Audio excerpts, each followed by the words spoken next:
আজকের কবিতা মৃণালের পত্র, কবি দেবব্রত সেন। যদি আমার পড়া কবিতা আপনাদের ভালো লাগে তাহলে অবশ্যই আমাকে আমার কবিতা শোনার পর একটুখানি সাবস্ক্রাইব করে আমার পাশে থাকবেন এবং বেল আইকনটা প্রেস করে দেবেন, অলে ক্লিক করে রেখে দেবেন, যাতে আমি কোনো কিছু ভিডিও আপলোড করার পরে আপনাদের কাছে সরাসরি তার নোটিফিকেশানটা চলে যায়। শুরু করি আজকের কবিতা। সেই ছোটোবেলাতে আমাদের পাহাড়ের কোলের জোরে লদি পেরাইতে যাইয়া এক আষাঢ় মাসের হরকা বানে আমি আর আমার ভাই ভাসতে গেছিলাম বানের তোড়ে। ভাই টিকালে ডুবে, আমি উঠলাম বেঁচে। পাড়ার লোকে বললে, বিটির ছেলার জীবন যদি বেটার ছেলা হতো তাহলে কি বাঁচত? আমার মরণ নাই। সেই কথাটাই আজ তোমাকে নতুন করে বলতে চাই। বেশি দিনের কথা নয়, আমাদের বাঘমুন্ডির পাহাড়ি পথে জিপ গাড়ি ছুটাই, লাল ধুলা উড়াই। যেদিন আলো আইলে তোমরা পাহাড় কোলের জোরের ধারে চড়ুই ভাতি করতে আইলে, সেদিনটা মনে আছে তোমার? দিনটা ছিল খরবার, মাছটা ছিল মধু মাছ। ডারে ডারে ভাঙা ডাঙা ডহরে পলাশ বনে আগুন লাগা মধু মাছ। আমার মরণ নাই। তুমি বলেছিলে তোমার সঙ্গে দেখা হবে বলে মরণ নাই আমার। তুমি রাজপুত্তুর, কত লেখাপড়া জানা মানুষ তুমি, বিএ এমএ পাস, হাই স্কুলের মাস্টার। আমি আমি আর কি? কাঠকুরানি, রাঙামাটির গায়ে ঘরের স্কুল ছুট কাঠকুরানি। কি সুন্দর গায়ের রং তোমার, একেবারে চাপা ফুলের পাড়া। আমি একেবারে কালো, আকর ফলের পাড়া, মিশমিশে কালো। সবাই বলে কালো হলে কি হবে, আমার গড়ন খুব ভালো। টানা টানা চোখ, বাঁশির মতো নাক, ছিপছিপে চেহারা। বাঘবুন্ডির হাটের হলুদ রাঙা শাড়ি পরে দাঁড়ালে, খোপায় লাল পলাশের ফুল গুজলে আমাকে নাকি দেখায় দারুণ। একবারে মন ভুলানি, একবারই মন কারানি। বাপ আমারে বাবু খাড়ে মুনিশ খাটা ক্ষেত মজুর। এমনিতে তার সব ভালো, শুধু দোষের মধ্যে দোষ, সে একজন নেশা ভাঙ করা মানুষ। দিন ফুরালে, সন্ধ্যা হইলেই তাকে হাত ছাড়ি দেয় মহুয়াতলার মদ ভাটি। ঘর দুয়ার, ছেলে পেলে, লেখাপড়া, বাপের কোনো দিকে নজর নাই। তখন বহুত ছোটোবেলা, তখন থেকে দেখতাম বাপ আমাকে বিদায় করলেই বাঁচে, একদম হাফ ছেড়ে বাঁচে। মা কিন্তু তা লয়। মা বলতো, এত ছোটোতে বিহা কিসের? আর 5টা বিটি ছেলা যেরম যাচ্ছে স্কুলে তেমনি যাক, দু কথা লেখাপড়া করে আসুক। সেই করে টানে টুনে কোনো মতে গাইড স্কুলে ওই 9টুকুন। ইয়ার মাঝে বলা নেই কওয়া নেই, বাপ একদিন হুট করে লাগাই দিলাক বিহে। তখন কি আর জানতাম? তো পুরুল্লার খট্টাপাড়ার জানকি জানদেবের কাছে আগাম টাকা নিচ্ছে বাবা। আমি দাঁড়াইছিলাম রুখে। সেই রুখে দাঁড়ানোর জোরে বিহার দিনে থানায় যাইয়ে আমি ভেঙে দিয়েছিলাম সব। কাগজওয়ালা, টিভিওয়ালারা কোথায় থাকে কে জানে, তারা আমাকে নিয়ে এক ঘড়িকে দুনিয়া দিলে খবর করে। সে খবর তো দেখেছিলে তুমি, মিছা নাই বলবো। এত সব জেনে শুনে তুমি আমাকে বিহা করেছিলে বলে গায়ের লোকে দেবতা বলেছিল তোমাকে, মনে আছে? আমার সব মনে আছে। সেই ফাগুন দিনের দিন ফুরোনো বেলায় যেদিন তোমার সঙ্গে গেলাম তোমাদের ঘরে, সেদিন ঘোমটা মাথায় আমাকে দেখে ভূত দেখেছিল তোমার মা। তোমার মা মুছা গেছিল, মুখ গেছিল শুকাই। তোমার বৌদিদি মানে আমার বড় যা, সেও দেখলাম তাই। তোমার স্কুলের মাস্টাররা, পাড়ার বন্ধুরা, তারা বাহাবা দিয়েছিল খুব। সে কিন্তু ভালো লাগে নাই আমার, সে ঠিক বাহবা লয়। তার ভিতরে কতকটা ছিল কৌতুক, কতকটা করুণা। তুমি বলেছিলে নতুন করে আবার আমাকে লেখাপড়া শেখাবে।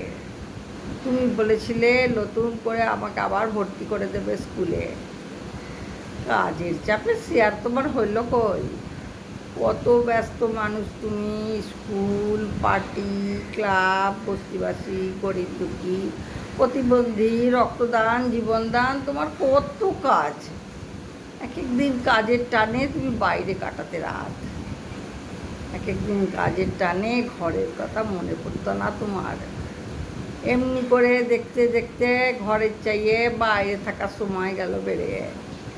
একদিন তোমার মা বললে ও তো ঘর সংসারের মানুষই না, বিয়ে টিয়ে কেন যে করতে গেল। একদিন তোমার বৌদিদি বললে কত বাঁধন ছাড়া লাগাম ছাড়া মানুষ, বাউন্ডুলে মানুষ, ওকে সব মানায় না, বিয়ে টিয়ে একেবারে মানায় না। কথা শুনে কষ্ট হতো, খুব দুঃখ।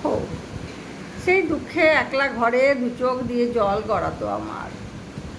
তখন মনে পড়তো দিদিমার কথা। দিদিমা বলতো, গরিবের ঘরের বিটি ছেলের আবার দুঃখ কিসে, আমাদের দুঃখ যা সুখ তা। আরে হেই দেখ, আমার একটা কথা শুনে রাখ, যার রং কালো তার মন ভালো, কিন্তু মন ভালো হইলে হবে একটা কি, সে মনের খবর লিবার লোক কোথায়? বড় লোকদের হুজুকে কোনো কমতি নাই, কত রকমের হুজুক। গরিব ঘরের বিহা ভাঙে যাওয়া সেই কালো মেয়াকে উদ্ধার করা যে একটা হুজুক, সে আমি জানবো কিরম করে? দেখলুম হুজুকটা একটু কাটতেই তুলু পড়লে আমার গায়ের রং দিয়ে। কালো রং ফর্সা করবার যত রকমের নামি দামি রকমের ক্রিম সব একের পর এক আনতে লাগলে তুমি।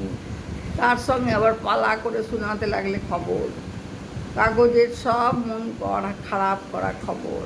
গায়ের রং কালো বলে বউকে খুন করলো বর, গায়ের রং কালো বলে বিয়ে ভেঙে যাওয়া গলায় দড়ি দিল মেয়ে, এইসব আরও কত খারাপ খবর। তুমি আবার সান্ত্বনাও দিতে, তুমি বলতে কেন যে কাগজওয়ালাগুলো ছাপে এসব খবর। আমি বলতাম চাই না এইসব খবর শুনতে, নাই চাই। তুমি বলতে দেখো, খারাপ খবর জানা দরকার তোমার, নইলে দেশটা যাচ্ছে কোন দিকে সে তুমি পারবে না বুঝতে। আমি বলেছিলাম এমন দেশকে বুঝে আমার কাজ লাই। এভাবেই চলে যাচ্ছিল দিনের পর দিন। তারপরে একদিন জ্যৈষ্ঠী মাসের বেলা পড়তি অবেলায় তুমি বললে হাওয়া খেতে যাব, চলো হাওয়া খেতে যাব গঙ্গার পাড়ে।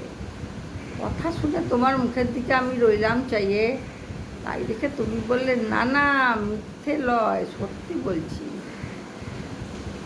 সেই কতদিন আগে নতুন বউ হয়ে আসার পরে শাশুড়ি আর জায়ের সঙ্গে একদিন পূজা দিয়েছিলাম গঙ্গার ঘাটে সিদ্ধেশ্বরী মন্দিরে। এপারে তোমাদের পুরনো শহর, ভাঙা মন্দির, চানের ঘাট, কাঁসর ঘণ্টা, ওপারে সবুজ ক্ষেত, সর্ষে ফুল, আখের পাতা, ইট ভাটা, তাল সুপারি, মাটির বাড়ি, ডিঙি নৌকা, খায়া ঘাট, হই টই, মানুষজন। তোমার হাত ধরে কতদিন পরে আবার সেই গঙ্গার পাড়ে। দিন ফুরানো অবেলাতে আউলি বাউলি হাওয়ার তোড়ে আমার চুড়িদারের ওড়না যাচ্ছিল উড়ে। তুমি চাইছিলে নিরিবিলি, আরও নিরিবিলি, সে বহু দূরে পোড়া মন্দিরের ভাঙন ধরা ঘাটের ধারে। আমার তখন দম আসছিল আটকে। তোমার তখন বাঁধন ভেঙেছে ভালোবাসার, বউয়ের গলা জড়াইয়া চুমুক খাইয়া আদর করার ধুমে তোমার তখন রাস হরে নাই মুখে। আমি কাঠকুড়ানি, রাঙামাটির গা গেরাবের স্কুল ছুটকুর কাঠকুড়ানি, আমি কি আর বুঝতে পারি তোমার অমন আদর করার মানে কি আর বুঝতে পারি? আমার জায়গায় থাকতো যদি অন্য কেউ, সেও কি পারতো বুঝতে? ভালোবাসার মানুষ জড়িয়ে ধরে আদর করার ফাঁকে এক ঘটিকে নদীর জলে ফেলতে পারে ঠেলে? বলো না, এটা বুঝবে কিরম করে? কত যে বুঝার আছে এই দুনিয়ায়। এই যে তুমি BA পাস দিয়ে মাস্টার হয়েছিলে হাই স্কুলে, তুমিও কি বাড়ি ছিলে বুঝতে যাকে অমন করে ঠেলে ফেললে ভরা গঙ্গার জলে, সে দিব্যি সাঁতার কাটা উত্তাল পাতাল ঢেউয়ের তালে পার হয়ে যাবে নদী। অত বড় নদী পার হয় নাই বুঝতে, একদম পার নাই। তাই তখনই পার ছেড়া পালাইছিলে দৌড়ে। কি অদ্ভুত মানুষ তুমি। তোমাকে একদিন বসাইছিলাম দেবতার আসনে, বলো আজ কোথায় বসাবো তোমায়, কোথায়?